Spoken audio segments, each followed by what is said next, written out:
Hello ladies and gentlemen, my name is Penguin and welcome back to American Truck Simulator.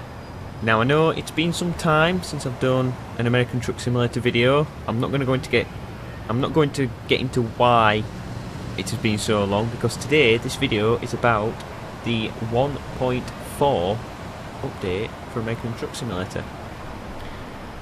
So I'm not exactly sure when this video is going to come out. It should be quite close to the time of recording this, but this update's been out just over a month. I think it came out in, was it end of September or beginning of October? It was one of them. I think it was end of September. Anyway, like I do with all these update videos, I'm going to list the changes during the video, talk about them, and I will also link them in the description, link you to the blog post so you can read about it more and get all the information you need. So the main features of this update is custom steering wheel position. So now you can move the steering wheel position, and I will take a look at that. Trailer selection, so now you can, when you go and pick up a job, you can select the trailer that you want. So say if you go and pick up a curtain side trailer, you can change how it looks, and you can actually change the trailer. So instead of having a curtain side trailer, it might be like a box trailer. So we're going to take a look at that, just a brief look, because I've already looked at that in the Euro Truck Simulator 2 update video. That's the only two main features of this update. Other features and improvements, just little things. The cruise control is not disabled by throttle anymore, so if you're driving down the road and you engage the throttle, it won't knock off the cruise control, whereas it did before. Interior camera zoom, I've already looked at that in the Euro Truck Simulator 2 update video, if you're going to take a look at that. Basically all it is when you're in the cab like this, you can zoom forward, and I'll show you. So if we go into the options, it's in keys and buttons. We scroll down to camera controls. Here is zoom interior camera. If we just select that, we're in the cab. We can now zoom like that. It's pretty cool. So if I've got track IR. In fact, I've just it was doing this in the Euro Truck video, and I know why now. It doesn't work with track IR, so just let that be like a bit of a warning. Yeah, it doesn't work with track IR, so I wouldn't suggest using that. Okay, now I know what that problem was. Option to set preferred job length generation in options.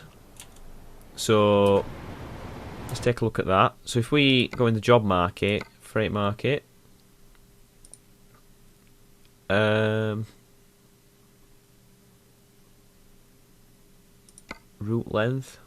No, because that was option to set preferred job length generation in options. It'll be in gameplay, I imagine. Preferred job length. Wasn't that already there before? I'm not entirely sure. I guess it's for when the game generates jobs. It'll generate longer jobs. So we'll keep it in between. I thought that was already there though. Option to set split shifting input. Not entirely sure what that is. And more unit display options, volume consumption. I'm not entirely sure where that is as well. In data, steering wheels are now a separate model with default and exclusive version for each truck. Low air warning sound added. Customizable cabin lights and horns on all trucks. In modding, separate map data.sii from game data.sii. Look presets defaults in interior camera. Change trailer looks to paint jobs. I have no idea what any of those means because I don't know anything about modding. But this update is pretty much parallel. In fact, it is parallel with the Euro Truck one. Apart from the Euro Truck one has an extra feature. The rest that are completely the same across both games. So what I've just spoke about here, I spoke about in the Euro Truck Simulator 2 one as well. But I didn't look at the steering wheel position, so we're going to take a look at. In fact, no, we'll take a look at. We'll take a look at the steering wheel position, then we'll take a look at the trailer selection, then we'll end it there. So if we just hop in the cab, right, I've now got my mouse enabled. So the steering wheel is at default position, but if we go to that, so you can still adjust your seat, like so, but now you've got these two other options here to adjust your steering wheel. So if you press G, you can adjust, you can tilt it like that. So I'm going to keep mine like there because I like to see my dashboard. But you can also adjust the how close it is to you as well. So with H and B. So H brings it really close, and B puts it further away. So I'd probably have it something like that. How far is that off from the defaults? It's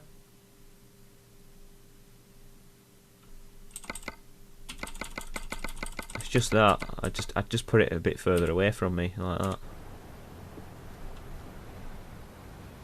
So now I can see my dials a little bit more like that. So if we zoom in, so that's what that zoom's good for. It's actually quite detailed. But do bear in mind that zoom feature just clearly does not work with Track IR.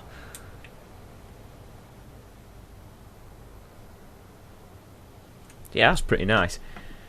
So that's the steering wheel position that you can change. Now we're going to take a look at the trailer selection. So if we just go and pick a job somewhere where we think will allow for trailer selections. So San Francisco. Ice cream. There's none that are like really close. I'm going to have to do a bit of teleporting, I think. But say something like that, I imagine we'll be able to change that trailer. So if we select that, and I'm going to teleport over there. I'm not driving all that distance. Right, here we are. So it did take me some time to figure out how to get this truck over here. I forgot the key binding, how to drop the truck, but then I realised when I found it out, it was Track IR that was conflicting with the key. Track IR is actually causing some problems, so I'm going to have to play around with that. Anyway, here we are. So if we select into here, we can go and select the job. And here it is, 14 ton of TVs in this long trailer, and we've got this cog here, so we can obviously modify it, and we can have a smaller box trailer. So if we confirm that, we've got a small one. But if you noticed, it changes the weight. It doesn't change the price, but it changes the weight. Now, I'm curious. It was 14 ton before. It's now dropped down to 8 ton. Is that 6 ton difference just including? Is that just the trailer we've lost, or is that TVs included? So what I'm asking is have we lost some of the cargo for the smaller box trailer? Because if this were to make sense to me anyway, if you were to make a small, if you turned up to a place and you got that long trailer there, but you was like, oh, I don't want that, I want a smaller one. But that trailer was full of cargo, you wouldn't be able to get it in a smaller trailer. So my question is, I mean, it's purely cosmetic, but if we're playing it realistically, is that how it's going to work? But then the price doesn't change, so you're still getting the same amount for taking 6 tons less. I don't really get it. I'm not saying it's unrealistic. You know, maybe you are allowed to choose trailers, obviously not by the click of a button. It'll have to be negotiated well before you go and pick the job up. But I mean, I can understand like changing the trailer skins and that, just maybe to match your truck, just for pure cosmetic reasons. But the actual trailer, I'm still a bit, you know, undecided on. It might grow on me over time when I play around with it. I might find it really useful, and you might find it useful now. It's personal preference, I guess. Anyway, that is it for now. Thank you for watching. Like I said earlier, I will put all of the changes down in the description, the link to the blog post so you can read about it more and find out everything you might need to know. And yeah, that is it for now. Thank you for watching. Please like, favourite and subscribe, and I'll see you next time for some more American Truck Simulator update videos. Ta-ra.